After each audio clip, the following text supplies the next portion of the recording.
Well, greetings from Cooperstown, site of the National Baseball Hall of Fame and Museum. Welcome once again to the latest in our series of virtual programs. And today, the start of a new series here at the Baseball Hall of Fame through the online capacity that we have. We're calling it the Virtual Author Series. And we're very glad to have with us today Robert Fitz. Rob is one of the leading experts on Japanese baseball. He has authored 6 books on the subject, including the 2 that you see right here on our homepage. Issei Baseball, the story of the first Japanese American ball players. That's going to be the primary topic of conversation during our program today. But Robert has also done something that's kind of fun as well, an illustrated introduction to Japanese baseball cards. Rob is an avid collector of Japanese baseball cards. I have about 35,000 cards back at home. I think I don't have any Japanese cards, so I'm going to have to see if Rob can set me up with some of those. We do welcome the author, expert on Japanese baseball history, Robert Fitz. Rob, thanks for joining us. How you doing? Very well. Thanks for having me, Bruce. Let me start by just asking, how have you been holding up over these last 3 to 4 months? How has the pandemic affected your day-to-day work, your ability to go into an office, your ability to write? What's it been like since this whole thing started? Well, we're doing all right. The pandemic started when I was out in Mesa, Arizona for the 9 baseball conference. And when the conference started, I believe it was a Wednesday, nobody was taking it too seriously. By the time the conference was over on Sunday, we were all scurrying back to our homes. I had a big book tour, West Coast book tour, planned for Issei Baseball in May. That, of course, was canceled. I had a number of events around New York City and New York State, which, of course, were canceled. But I'm lucky because I work at home as a writer.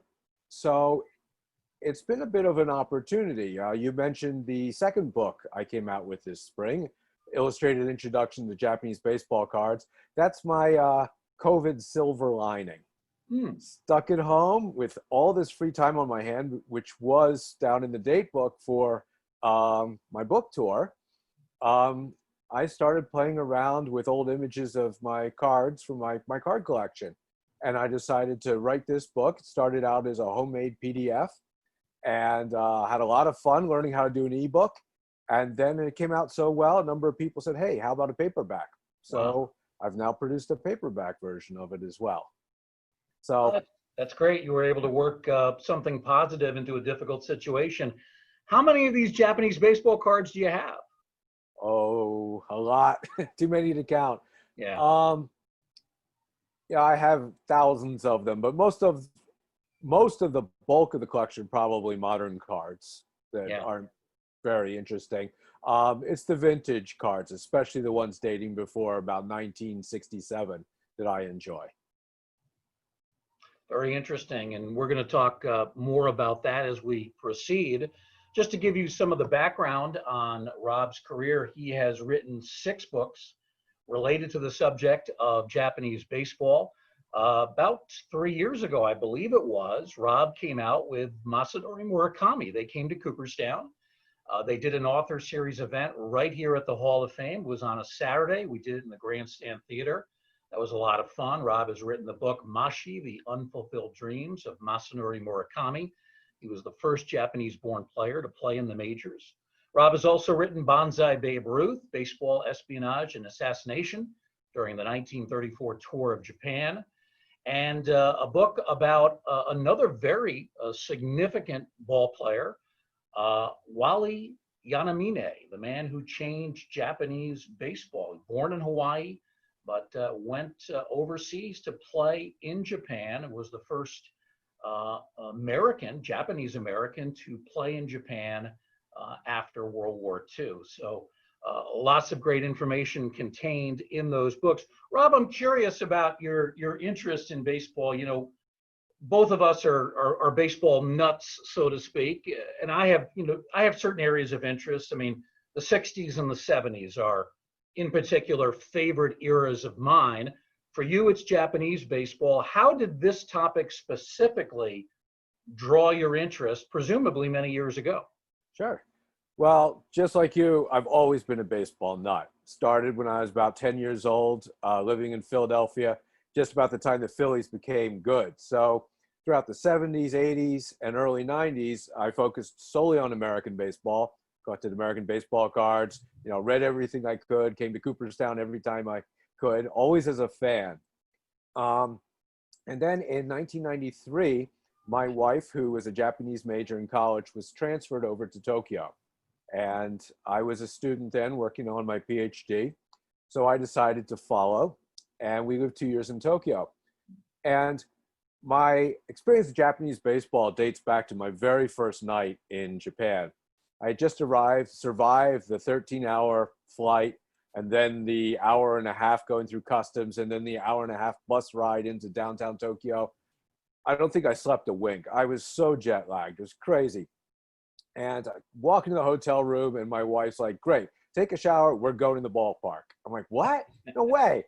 Her business, her friends at this company had given us really good tickets to the Hanshin Tigers, Yakult Swallows game. And I went there, like I said, all jet lagged, not expecting much. And I was just blown away. It was my first Japanese baseball game. I had no idea what the experience was going to be like. And for those of you who have never been to Japan to watch a baseball game, imagine like a top 10 college basketball game here in the States. There are cheerleaders, there are fight songs, there are horns blowing, there are flags waving, songs and chants for every single batter as they come up. The noise is incredible. And the stadium, built in the 1920s, was actually shaking during some of the more tense moments of this game. And I fell in love with Japanese baseball right there and then. I mean, it was an amazing experience that I'll never forget. So from that day on, day one in Japan, I started finding all I could about Japanese baseball, searching the city for books and baseball cards and hanging out at the Hall of Fame. And even though I didn't speak basically more than 2 words of Japanese, and my Japanese hasn't gotten much better since, trying to find out all I could find out about the game. Oh, that's terrific. Great story there. Just want to remind people, if they're interested in one of the 2 new books that Rob has come up with this year, Issei Baseball, the story of the first Japanese American ball players, is available either at Rob's website, www.robfitts.com, ROBFITTS.com, or you can go to Amazon.com and you can easily find the book there as well. And if you didn't have a chance to write down these websites now, we will show that screen a little bit later on as well. Rob, let's move on to the subject of your latest book, Issei Baseball. This story begins in the early part of the 20th century. A number of men who decide to leave Japan to come to the United States. And this photograph that you're going to explain here, this is the photo that got you interested in this particular subject. That's right. So it was about 15 years ago, maybe even closer to 20 at this point, that I'm on eBay searching for Japanese baseball cards. And I see this photograph here. It's actually on cardboard, and it's a ticket stub or an advertising piece. And on the back, it's blank, but somebody's written, "Admit 2 ladies to the JBBA baseball game." And I saw this, and I'm like, wow, this looks like a Japanese piece, but I've never heard of this team. That's weird. And what's it doing? It came out of a scrapbook from Iowa. What's it doing in a scrapbook from Iowa? So I bought it. It was not expensive at all. I hit probably the only bidder. And I started asking around the different experts on Japanese American baseball. And they did a little research and showed that this was a team that barnstormed across the Midwest in 1911. And I thought, wow, that's really interesting. I've never heard of this before, but I had just started writing Banzai Babe Ruth, and just had to put it in the showcase and think about someday I'll find out the story behind this card. Well, 15 years later, I finally had the time. And What I found out is the book traces the lives of about 5 Japanese immigrants who came over about the turn of the 20th century. And these fellows came over to strike it rich, but instead they decided to form a baseball team. And they barnstormed across the Midwest, sometimes for a number of years, actually, and formed amateur baseball teams when they weren't playing in these independent barnstorming teams. So the book follows that. And we'll talk, I guess, a little bit more about the details in a few minutes. Now, these 5 men that came over from Japan, what motivated them to come here? Were they not happy with something in Japan, or did they just see a better life here in America? What was the primary motivating factor? 4 of the 5 that I go into were actually the grandsons of samurai. Their grandfathers were fairly famous people, but when the Meiji Restoration happens in 1868, soon after they get the government changes the social structure, and samurai as a class are no longer allowed to exist, even though the families are still there, of course. So the younger sons of these families have to go out and find their own way and have to find skills. And for these people, their parents sent them to the United States for an education. They had graduated from high school in Japan, where they had learned how to play baseball. And then they went off to California, hoping to get a degree from an American university. For these guys, it didn't work out. Their English was not strong enough to attend an American university. And they bumped around from odd job to odd job until they met up and formed an amateur baseball team that eventually morphed into an independent barnstorming team. Rob, who is the gentleman back row, far left? He's in plain clothes. Who is that? That's the manager of the team, and I have to admit right now his name escapes me. He's not a main character in my book. He is one of the best friends of the main character, and he starts out this 1911 tour as basically being the bookkeeper. But our main character, Harry Saisho, who we'll talk about in a little bit, he decides to go off on his own and try to set up games in the future. And this fellow, who's just having one of those, young senior moments where the name escapes me at the moment, takes over the team for a few months. He also had emigrated from Japan? He did as well. Yeah. All right, you mentioned this gentleman here, Atsuyoshi Harry Saisho. Tell us about him. Well, Harry Saisho is the main character of the book. He is the grandson of, do you remember that movie by Tom Cruise called The Last Samurai? Yes. Okay. So in the movie, it's a fictionalized account of a true event. In southern Japan, in a province that historically was known as Satsuma, there was a rebellion in the 1870s. That area is where Harry Saisho's family came from. But his father had actually joined the Metropolitan Tokyo Police Force, who was sent down to stop the rebellion. So he's fighting his own people. This is the grandfather, and becomes a national hero and ends up being mayor of this town in southern Japan. So Saisho's the grandson, and they send him off to the United States for an education. But Saisho's family calls him a dreamer. He didn't really want an education so much. He really wanted to play his beloved game of baseball.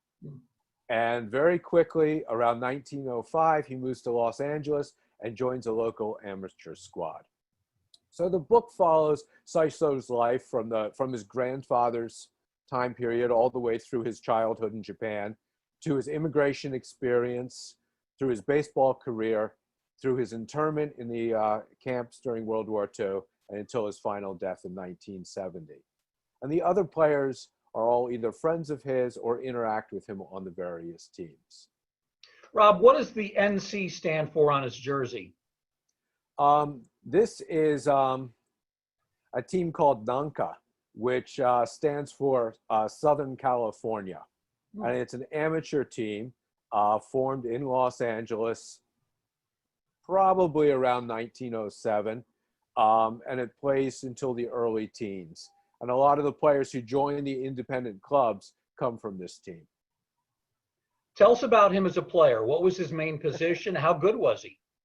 Saisho was a catcher. He actually wasn't all that good, but his real skill lay in organizing. So we'll talk in a second about Guy Green's team. And is that the next slide? Yeah, I wanted to ask one more question about him. Maybe it's the photograph, maybe it's deceptive. He seems to be of relative short stature. Is that correct? Yes, he's about 5'2", maybe 5'3". He's a small man, small, wiry man. And this photograph is very important. I'm glad you brought up the photograph. It shows him, of course, in front of an American flag with his hand extended. And Saisho, after arriving in the United States, decided he wanted to stay. He loved the United States. He wanted to become an American citizen. He wanted to assimilate into American culture. And he talks about using baseball as a vehicle to bring Japanese immigrants and Japanese people together with American-born people in the United States. So this photograph, it's a colorized photograph. And so it came from a postcard that he produced at some point, probably around 1907, 1908, to give out probably to prospective opponents. And it shows his friendship there. And so I think it's a really important picture, actually. Now, you mentioned the Greens Japanese baseball team, the manager, a guy named Guy W. Green. Tell us about this club, how that got started. Sure. So Guy Green managed the Nebraska Indians. He owned and managed this team, which is a very famous barnstorming team, all Native American. It started, I believe, in the late or mid 1890s and went all the way into the early teens, and then came back again in the 20s, but it's a little bit of a different team. Guy Green in 1906 has an idea to form an all-Japanese team. In 1906, 1905, Japan has just won the Russo-Japanese War. And the United States is kind of enthralled by Japanese culture at this point, and by the, what they would call the plucky little islands that beat the mighty Russian Empire. So Green decides to capitalize on this. And he sends his captain, Dan Toby, who is a white guy from, I believe, from Nebraska. And he sends him to the West Coast to recruit Japanese immigrants to form this team. Now, in his advertising, he claims that he got the whole team from Japan, but it's actually not true. So Toby goes and he gets Saisho and a bunch of other players. And they have a tryout in Lincoln, Nebraska for 2 weeks. And what Toby and Green find pretty quickly is a lot of the guys they grabbed from the Nanka team and a few other teams really aren't that strong players. And that includes Harry Saisho, who we have a few diary entries left from him, only a handful. And he's so excited to be chosen to go out and join this independent squad. And then he's so disappointed on almost the last day when he's cut from the squad. But they allow him to stay on the team kind of as an equipment manager, ticket taker. So he travels with the team for the entire year. And that's actually where Saisho gets the idea to keep on going and create other Japanese American teams after 1906. But back to Green's team, they travel around the Midwest and they play about 170 games during the spring and summer of 1906. Mostly town teams. They would go from town to town, 5 or 6 miles at a time, and stop at every little town and play the local squad. How did Green treat these players? Green himself did not travel with the team. He stayed probably in Lincoln, or he either accompanied the Nebraska Indians, which was his big money team. The Indians went off to barnstorm on the East Coast that year. Dan Toby stayed with the team as the player manager and best pitcher. And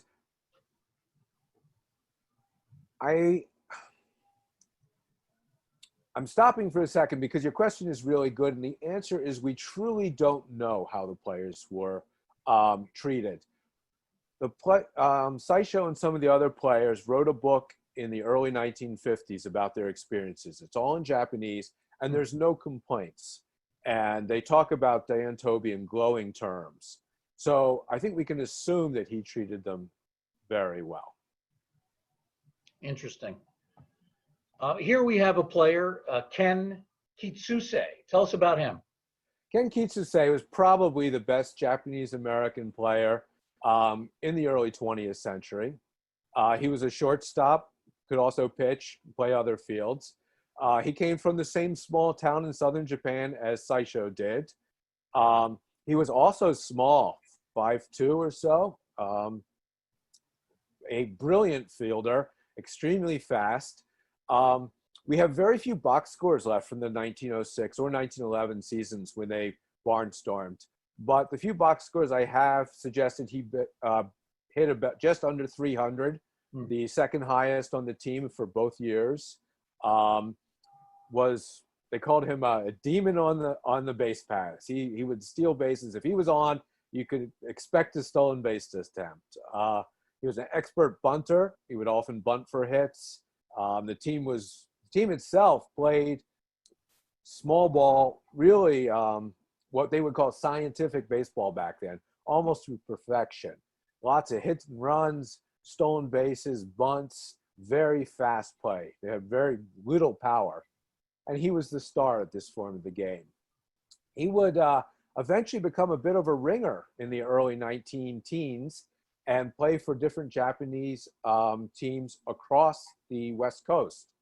In 1914, there's a Seattle team of Japanese immigrants who go back to Japan, and they recruit Ken from Los Angeles to come up and join the team as their star shortstop. Do we know where this picture of Kitsuse was taken? There's an interesting wall in the background. That's the only reason I ask. That's fake. Oh, it is? Yes. We have the picture of him fielding the ball is a studio shot taken for the Nebraska Japanese team in Lincoln against probably, I don't think they had green walls back then, but against a blank backdrop. And to make the baseball card, we superimposed it on another background. Oh, I see. Okay. Well, you fooled me. It's sort of like the placards of fans they'll be using at the major league level in a couple of days. Exactly. Yeah, interesting. Now, here we see the uniform for the team, and obviously the first thing we want to talk about is the terminology that was used by the Green Japanese team on the jersey. This is something we would not consider acceptable today. How did the players feel about this being the name on the uniform? That's a good question.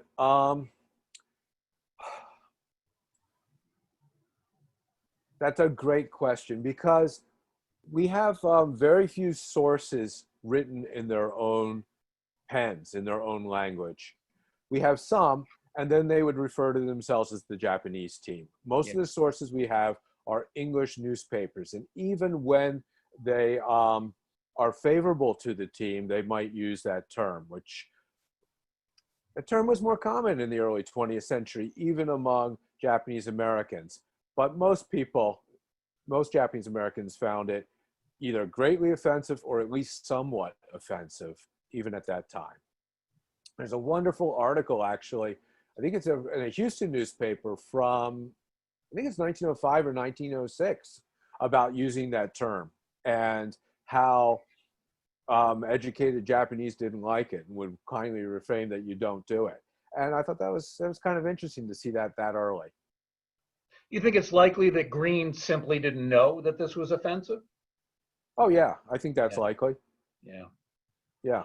And now, the player that's photographed here is a guy named Tom Ueda. He's got an interesting story, too. Yeah, he's one of my favorite stories out of this book. I just gave a whole 20-minute long Saber talk on Tom on Sunday. So there's a lot to talk about, and I have to keep it very brief. Tom came from a very wealthy family outside of Hiroshima, and he fell in love with baseball as a high schooler And he decided he wanted to come to the United States and become a professional baseball player. And that's just kind of a silly idea. There are no Asian professional baseball players in 1903 when he came over. There's no professional baseball in Japan either. Yeah. He comes over. He wants to go to USC, but he tries to enroll, and his English just isn't strong enough. So he starts taking lessons, English lessons. He gets a job, and he starts playing amateur baseball during the weekends. And Dan Toby apparently sees some sort of newspaper article about him, about how he's considered the fastest young player in Los Angeles. And he seeks him out, and he signs him up for the Greens team.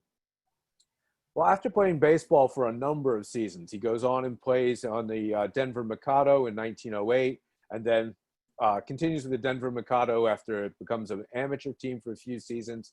He moves to St. Louis in about 1912, and he starts out as a waiter, and he eventually becomes the maitre d' and then manager of St. Louis's fanciest country club. And he gets a great deal of prominence and some wealth. By the late 1930s, he is the honorary ambassador to the Japan Tourist Industry Bureau in St. Louis. He's the most well-known Japanese person in St. Louis. But the night of Pearl Harbor, he's arrested. And the local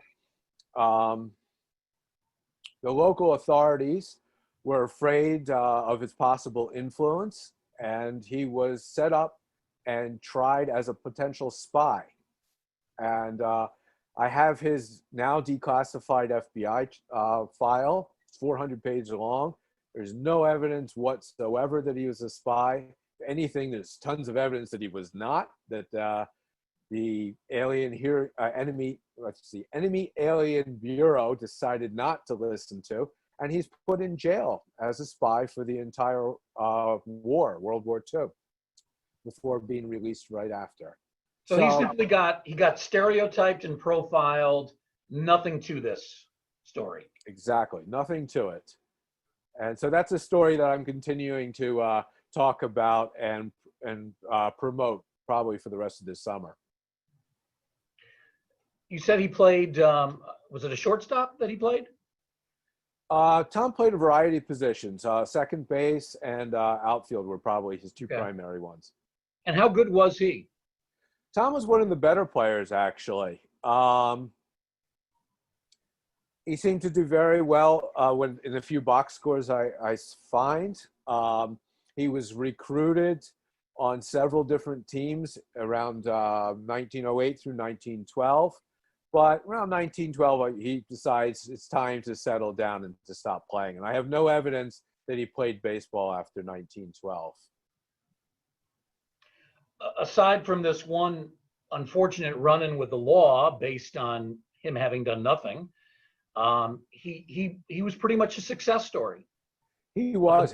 Well, yeah, what I didn't say is he is the immigrant success story. Because after coming over and working up from a waiter into these managers of these elite country clubs, he ended up having a small, I don't want to quite call it a mansion, but a luxurious home. He hobnobbed with kind of the movers and shakers of St. Louis society. After he died, his daughter married one of the heirs of the Anheuser-Busch family. So yeah, his family really is an immigrant success story. I'm not sure how well our viewers are able to pick up on the photo, but if you look at his left hand, it's actually a glove, and it's so small that on first glance you almost think it's his hand, and then you realize it's just a very tiny glove that is very form-fitting to his hand. Yeah, isn't that great? With no web, of course, back then. Yeah, no web. It's got the collared shirt, which would have been common at the time among baseball uniforms. Also, pretty prominent thick belt as well. And again, that was fairly common when you go back to baseball, late 1800s into the early 1900s. I want to talk more about this subject, and I want to pick up on something you mentioned a moment ago. Professional baseball in Japan would not start until the 1920s. So these Right. guys are coming here around 1905, about 15 years earlier. Do you think that was part of their motivation, was that maybe they thought they could pursue a baseball career in America? Or was that just kind of a side story? Well, for Tom, that was a motivation. For the others, I'm going to say I think that was a side story, Yeah. but I truly don't know. Was that part of it? I'm not sure. Here they are, young men, in their early 20s at this point, and in the United States, they are playing baseball. I don't know in their small town in southern Japan if that would have been socially acceptable. Um, the way I kind of imagine it is they come with such dreams to strike it rich, to get this huge education, become movers and shakers. And a year or two after they arrive, they're stuck with very low paying jobs, working but hourly wage. I kind of saw it as baseball was what they kind of kept them going. These weekend games where they met some of their childhood friends, they made new friends who were baseball players, and they formed these teams. Rob, in the book, you talk about these two barnstorming tours, one in 1906, one in 1911, that brought these players into towns in the Midwest. In general, how were these Japanese-born players treated when they went on these Midwestern tours? In general, it seems very well. I was able to uncover about 120 articles on for each of the tours, missing about 30 games for each of the seasons. And there's only a handful of fights or incidences of name calling on the diamond.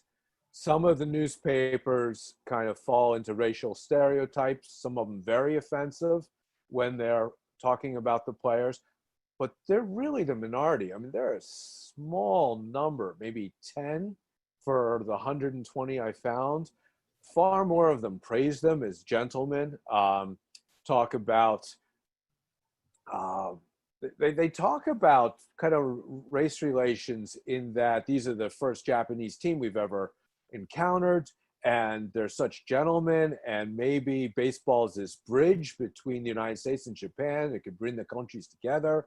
I think it was a very positive experience when it comes to international relations. Now, did it change anything? Not really, but I think most of the people left these games with positive feelings for these players.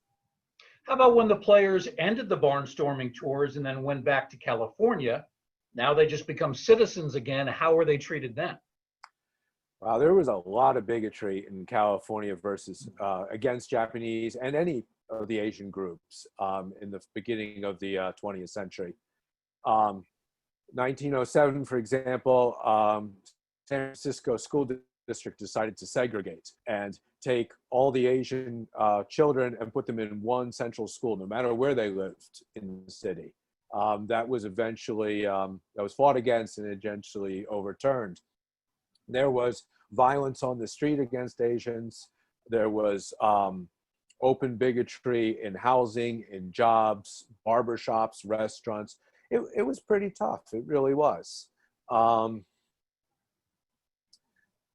Did any of them end Go up ahead. returning to Japan, or did they stay here for the rest of their lives? The five guys, the five guys that I focus on, one returns to Japan probably in the late teens. And that's why I focus on those five guys, is because they live their lives and die in the United States. I'm able to trace them in the census records, and I'm able, in 4 of the 5 cases, to find their descendants. So I'm in touch with 3 families pretty closely of these players. Tom's family, Ken Kitsuse's family, and Harry Saisho's family. And these families gave me the photographs, such as the one you're looking at right now. They gave me what documents they had that survived the internment camps. They provided me with interviews because some of Harry Saisho's children were, I think 5 of his children were living when I started this project. So I was able to interview them about what their father was like as a person and what he remembered. So this book would not be possible without those families. And that's why I focus on these. At least half the team members did go back to Japan. And as a result, they never show up in the census records. And I don't know exactly when they were born, and I don't know exactly who they are. I just have their names. Interesting. We're speaking with author Robert Fitz. We call him Rob. Rob Fitz, author of the new book, Issei Baseball, the story of the first Japanese-American ball players. We'd like to take some of your questions for Rob, and you can do that by going into our Zoom group chat, either at the top or bottom of your screen. You'll see the 3 dots and the word more. If you press on that, there'll be a scroll down bar, and you can see the chat room. You can hit on that. White box will appear on your screen. You'll be able to pose questions to Rob. Before we take the first question, though, I do want to talk about some of Rob's past books, because he's written 6 total about the subject of Japanese baseball. Here we have very interesting player, Wally Yonamine, born in Hawaii, football star, baseball star, and ends up going to Japan. Obviously, you've written a whole book, so you know a lot about him, but for those not familiar with Yonamine's story, give us kind of a short summary. Sure. So Wally's born in the 1920s, grows up in the 40s, really. And he is a football star in Hawaii. He's one of the best football players ever to play in Hawaii. And he's signed by the San Francisco 49ers. And he goes out in 1947 and he makes the team and he plays. He gets injured before the 1948 season and eventually stops playing professional football and becomes a minor league baseball player. He plays in the American minors for 1 season, and then Lefty O'Doul, who managed the San Francisco Seals, had strong ties to Japan, suggests that he look to Japan to continue his career. And at the same time, the Tokyo Yomiuri Giants are looking for an American to help add some kind of spark to their lineup. And they settle on Wally because they decide that they're not quite ready, and Japan's not quite ready to have a Caucasian American on the team, especially the Giants. So they decide they want a Japanese American, and Wally comes in, and he's a very aggressive player, kind of in the model of Pete Rose. He says he adapted his football skills to the diamond, and he helps. The Giants are a very talented squad and full of Japanese Hall of Famers, but he's the spark plug that kind of pushes them over the top, and they win a string of championships. Wally eventually ends up in the Japan Baseball Hall of Fame. He also manages for many years over there. Wonderful guy, great story. He's nicknamed the Japanese Jackie Robinson, or the Jackie Robinson of Japan, because when he went over there, he had rocks thrown at him and name calling because he was seen as a American Japanese. And you interviewed him, right? Oh yeah, I got to know him very well. Yeah. So took over a year of interviews and spending time with him and his family. I had known him for about a year prior to starting the book, and then we never did actually a book tour. He was over 80 when the book came out, but we went to Hawaii and did some events, an event in California, I believe. Yes, so it was quite a pleasure to get to know him. So you said he came back to Hawaii. He did not remain in Japan after. Oh no, I'm sorry. He did remain in Japan. He did. Yeah, he ended up. His wife and he ran a pearl shop. His wife was actually the one who ran it. Became a pretty famous pearl shop in Tokyo. So his kids were brought up in Japan. But he would go back and forth. They had a place in Hawaii, and the family would go back and forth between Hawaii and Tokyo for most of their lives. Let's take a question from our audience. This comes in from Stephen Sankner. Would you say Ichiro is the best Japanese hitter and Hideo Nomo the best Japanese pitcher in terms of those men who came to the major leagues? in terms of those who came to the major leagues, well, there's no doubt Ichiro is the best hitter. Is Ichiro the best Japanese hitter of all time? Probably, but although I'd like to think Sadahara O might have done rather well if he was in the major leagues, and so same with Shigeo Nagashima, but we'll never know. Nomo, I guess if you look at his career, he's probably the most successful Japanese in the major leagues, but Otani's rather good. We'll see what happens by the end of his career. I don't believe Nomo is the best Japanese pitcher of all time. I think there were plenty of guys in the Japanese leagues that were probably better, but obviously he's a Japanese Hall of Famer and deserves to be there. There was a period of time between Masanori Murakami in the mid-1960s and Hideo Nomo in 1995. No Japanese players came to the United States, and my understanding is they simply couldn't. The rules wouldn't allow it. Yeah. Without going into too long of an explanation, when Machi Murakami comes over, he comes over in 1964. He's originally 19 years old when he comes over. And he's basically an exchange student. No one expects him to leave the minor leagues. Instead, he's called up to San Francisco Giants. He does fabulously. The Giants want to keep him. The Nankai Hawks, who own his contract in Japan, say, no, this is just an exchange. He's got to come back. There's a big fight for about 2 years on and off, and Machi eventually goes back to Japan. At the end of that, to make sure this doesn't happen again, there's kind of a gentleman's agreement. I don't think it's written down between the commissioners of Japan and Major League Baseball that say, we're not going to poach each other's players. If a player is retired from Japan, he can come over to the United States. If his contract is sold to the US, that would be okay. But we're going to respect each other's contracts. For whatever reason, the Japanese team does not want another player or allow another player to come over before Nomo. There are a few players in the 1980s, including Machi, who have retired from Japanese baseball, who try out for major league teams in spring training and don't make it. So Machi very much wanted to come back in 1982, but he didn't make it. So if a player was still under contract in Japan, that team was not likely to let him go. Yeah, and I'm not sure exactly why it never happened. I'm sure there's a reason that I'm just not unaware of. Yeah, I'm unaware of. Excuse me.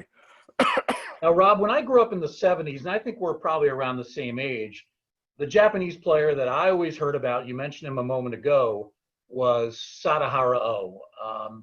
And I don't think you're old enough to have seen him play. There's probably not a lot of videotape, at least not that I've seen, of Sadahara O. Is he still considered, if you will, the Babe Ruth of Japan? Is he at the top of the mountain? I think so. O and his teammate Shigeo Nagashima were always, I don't want to say always, but mostly considered the two best Japanese baseball players. They batted 3 and 4 in the Yomiuri Giants in the 1960s that win 9 straight championships from 1965 to 1973. O was the home run hitter. Nagashima had a better batting average, was more of a clutch hitter, was more charismatic. So he was kind of the team captain, the real golden boy of Japanese baseball. So those two were considered the best Japanese baseball players, probably up until Ichiro. Any doubt in your mind if Sadahara O had had the chance to come to the States, that he would have been a star here? There's no doubt in my mind.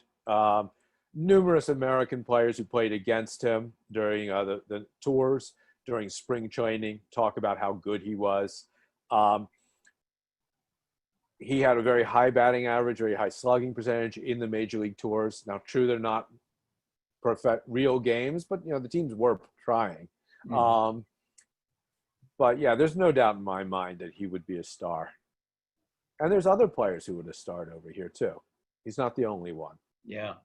Who was the player? And I've done presentations on him here at the Hall of Fame, and his name is escaping me, but he set the record for most consecutive games played. Oh, Kinugasa, Sachio Kinugasa. Sachio Kinugasa. Yeah, probably another person who could have played in the major leagues. Star for the Hiroshima Carp in this all through the 70s and 80s. There's so many players who probably could have played. Yeah. Kinugasa, about 5'9", but he hit 500 home runs. Yeah. Tremendous power. Yeah. Yeah. I want to talk, Rob, before we let you go, I want to talk a little bit about Japanese baseball today. The Japanese leagues have begun play as of June. I'm sure you've been paying attention to that. How are things going there amidst the pandemic? Has it gone fairly smoothly in terms of a return to baseball in Japan? I think it has. I have to admit, I haven't watched any games this week, but I'm pretty sure they started allowing fans back into the stadiums. I enjoyed the first few games I watched where the Hawks down in Fukuoka had robots. You see, there were robot people and robot dogs that did the cheering. That was wonderful to watch. But it looks pretty smooth. You know, it's real baseball again. Right now, I'm kind of enjoying Japanese baseball on the diamond a bit more than American baseball. It seems to be more dynamic. You're seeing stolen bases over there, some hit and runs. It's a type of game that I grew up with, where there's a little bit more action on the field, and I'd like to see the American players return to that type of baseball. Whenever I've seen Japanese players, either in all-star competition or world tournaments, they seem to be very fundamentally sound.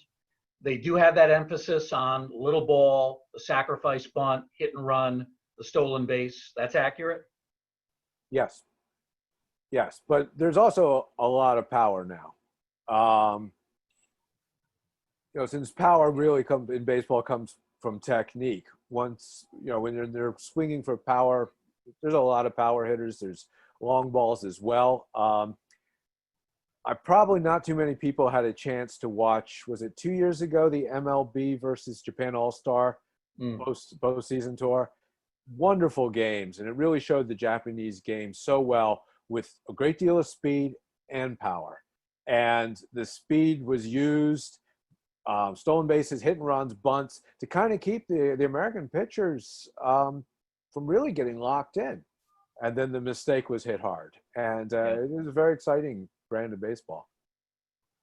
Would you say the quality of baseball in Japan is second only to the United States? Oh, I think so. Yeah. Yeah. And it's not that far off. I don't think it's that far off. What I've said is, when I lived there, was every team has players who can play in the major leagues. Many of them have people who'd star in the major leagues. The problem is most of the teams do not have 25 players who could play in the major leagues. So it's the depth of the team where you start to run into problems. But you know, the Major League Baseball also has the world's best players for the most part. That's why the big Japanese stars come here to see how they would do, where the contracts are. So they do have. So even though I find that the strategy of Japanese baseball sometimes to be more exciting, the players themselves, I mean, to see the speed sometimes and the power of the American players, the best, I shouldn't say American, they're from all over the world, the Major League Baseball players, they're the best in this league, yeah. You know what I'd love to see, and I don't know why it's not happened, maybe the schedules just don't mesh, but after the World Series, after the Japanese League championships are decided, I would love to see the two championship teams from each league play each other. Maybe it's just a short best 2 out of 3. I think it'd be a lot of fun. I'm waiting. I've been waiting for that for a couple decades now. Yeah, I think it'd be great. You know, I think there's a lot of reasons for not doing it. That has to do with, you know, player contracts and the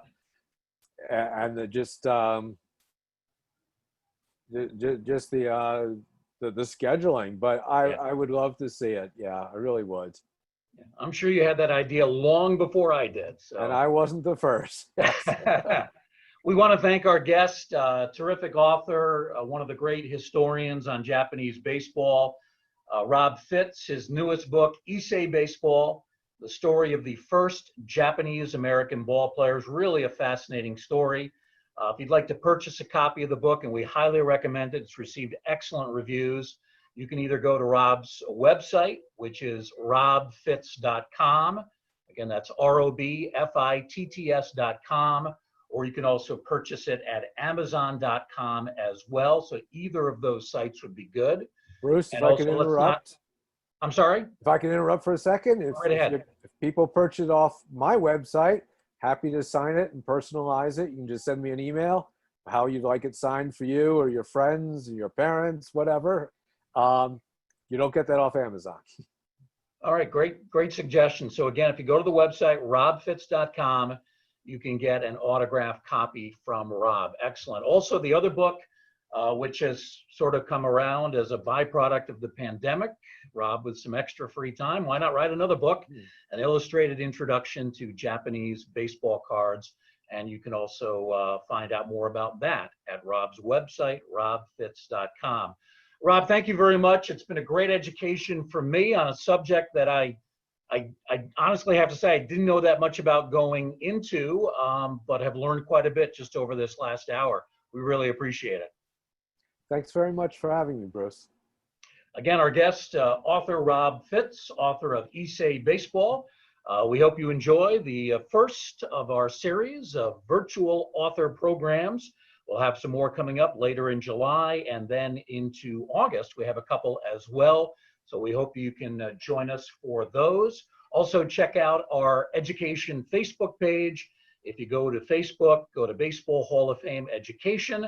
You can get an invite. We'll approve you if you ask to become a member, and we'll be very happy to have you join and follow us on Facebook as well. Thank you to Rob. Thanks to all the viewers. Have a great day, everybody.